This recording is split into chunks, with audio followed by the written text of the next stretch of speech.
गुरुग्राम में स्थित ambience mall में एक बालकृष्ण द्वारा 3 दिवसीय चलने वाले आर्ट एग्जीबिशन का आयोजन हुआ, जिसमें भारत के अलग अलग राज्यों से साथ ही दूसरे देशों से भी कलाकारों ने अपने इस आर्ट एग्जीबिशन में हिस्सा लिया और अपनी बनाई हुई पेंटिंग लोगों के सामने प्रस्तुत की। इस आर्ट एग्जीबिशन के मुख्य अतिथि के रूप में उपस्थित हुई CGST गुरुग्राम की कमिश्नर मिसेज मीनू कुमारी, वहीं उनके डिप्टी कमिश्नर विक्रम सिंह भी मौजूद रहे। इन दोनों ने सभी आर्टिस्ट के साथ मिलकर दीप जलाकर इस आर्ट एग्जीबिशन की शुरुआत की। मीनू कुमारी ने सभी कलाकारों की पेंटिंग की खूब सराहना की और कहा कि बहुत ही बेहतरीन वर्क सबने किया है। वहीं मीनू कुमारी ने एक बालकृष्ण का भी धन्यवाद किया और कहा कि एक बालकृष्ण जी के द्वारा यह सराहनीय कदम है, जिसमें उन्होंने इन सभी कलाकारों को एक मंच प्रदान किया है, जहां पर वह अपनी पेंटिंग लोगों के बीच ला सके। इस तरह के आर्ट एग्जीबिशन और भी आगे चलने चाहिए।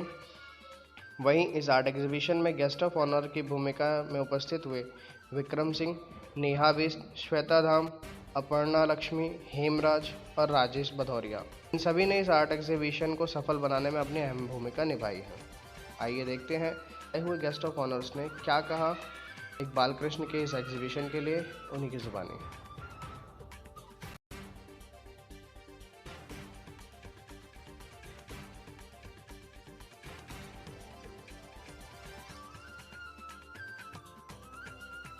This is Ranveer from Nero Art Hub, and I'm a curator and gallerist too. I just came to see the beautiful curation by Mr. Iqbal, and I really like the work here. और specially जो उनका curation का एक वो अलग रहता है और जो इमर्जिंग आर्टिस्ट को वो इतना अच्छा प्लेटफॉर्म देते हैं, दैट इज़ आई थिंक उनकी एक बहुत अच्छी बात है। एंड जो मेरे को ये अभी काम पसंद आया है, I think this is the most amazing work, and और भी काम बहुत अच्छे हैं यहाँ पे, and all the best for this exhibition. Neha Bisht, and I do esoteric spiritual landscapes that deal with the elemental aura of all the elements in the universe. Like I capture the energy of an element in my creations, and I work with nature because I think nature is the temple of the universe. And जो भी हमारी spirituality है, faith है, meditation है, and the better way of living, the higher way of living, it all comes through nature. So my paintings are tribute to that nature. Yeah, for my artwork मैं इतना बोलना चाहूँगी कि like this is known as moonlit ballet. Just for an example, this is the energy of a full moon night, which impacts the world, the earth and the energy and frequencies in such a way that it creates high tide. So this is the embodiment of our emotions inside of us that are impacted by bigger energies of the universe. So that is my moonlit ballet. So I'm Alpana. I'm a professional artist working for over 20 years now. So my main thing, what I make is, I'm very fond of nature, but I'm very impressed with artists like Van Gogh and Turner, and I like to capture the atmospheric feel in my artworks. So you can see from my artworks I've tried to capture nature and how nature blends with humans and how we ourselves are a part of the nature around us. So most of my brush strokes are very strong and powerful, and I like to capture the moment. Namita, and I am basically a dot mandala plus clay mural artist. I make murals in clay, paper mache, and different varieties of clay, air dry clay, and different clays, Thai clays. I do relief work. And today this painting Buddha is a meditating Buddha showing different patterns in which we go into meditation, and it's like how we come connected to our roots. There are roots, and these are again roots. This is a plant from which we are growing, and this is when we meditate we connect to ourselves. So basically this painting shows when we meditate or connected to our heart's higher selves, we get into the another worlds. Our new roots just emerge out of us. After 25 years of my working experience in UNDP, I left my job and joined in an art college, that is Delhi College of Arts, and I have done my diploma and advanced course and started doing. And my first portrait I have given to the Prime Minister of India, and he appreciated a lot. Exhibition it encourages us in this age, because after 52 I started learning art. So just now I made my painting, the art of Kerala. Basically I am from Kerala, Palakkad. So I like nature. This is Kerala art, boat race, and this one is in nature, and this one is in still life. These three I have made. One more is outside. This is Save the Baby Girl. Girls protection hai. They are not to be put it in the pot. They have to be given education, etc.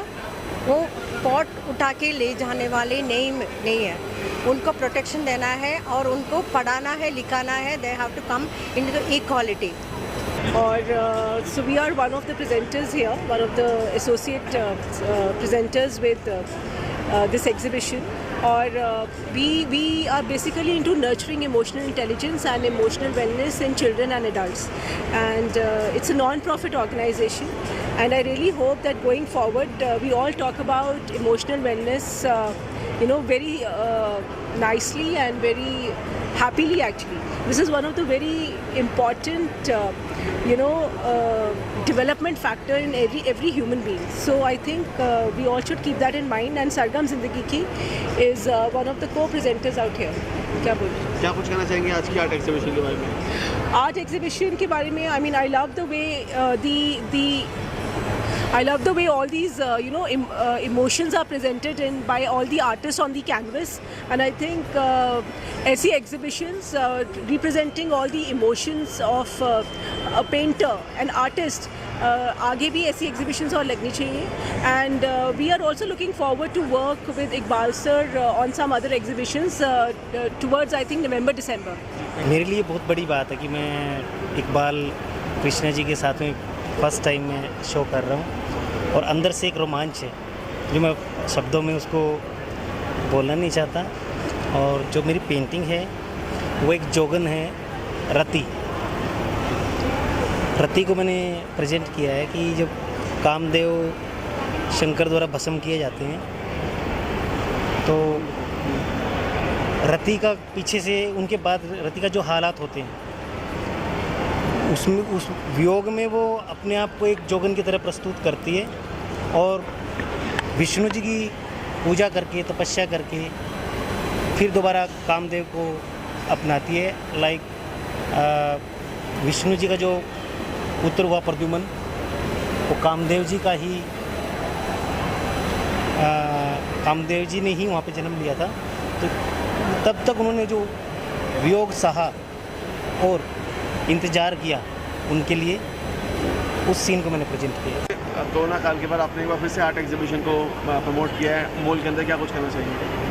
तो ये mall जो है, this is very nice mall. इसके अंदर exhibition करना बहुत fruitful है क्योंकि यहाँ पर फुटफॉल बहुत अच्छा है जी. ठीक है, और हमारे पास बहुत अच्छा कलेक्शन है जो सारे पूरे वर्ल्ड वाइड आर्टिस्ट हमारे यहाँ पार्टिसिपेट कर रहे हैं जी. तो that is a very good exhibition, और बहुत अफोर्डेबल प्राइसेस पे यहाँ पर हम पेंटिंग्स को सेल कर रहे हैं जी. कितने दिन तक ये आर्ट एग्जीबिशन चलेगी? ये 3 दिन के लिए है, 25 से 27 मार्च जी. हमने देखा काफ़ी लोगों ने इस पेंटिंगों की सराहना की यहाँ पे आके, तो कितना समय लगा इस पूरी आर्ट एग्जीबिशन को करने में? एक आर्ट एग्जीबिशन को मतलब प्रोसेस करने में, प्लानिंग करने में कम से कम 3 से 4 महीने का टाइम लगता है.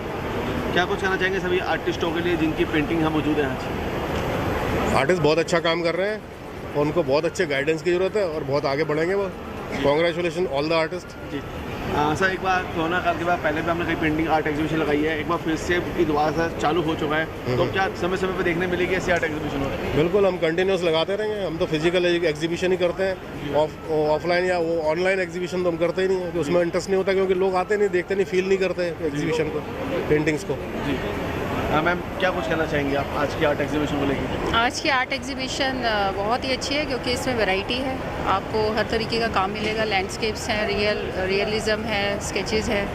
तो आज की एग्जीबिशन वैरायटी एंड हम इंटरनेशनल आर्टिस्ट भी हैं इसमें पार्टिसिपेट कर रहे हैं. तो इससे हमें पता चलता है कि एक आर्टिस्ट को पता चलता है कि वो कहाँ स्टैंड कर रहा है. मेन अपकमिंग आर्टिस्ट के लिए ये ज़रूरी है, और दूसरा ये है कि अच्छा काम हमें भी देखने को मिलता है.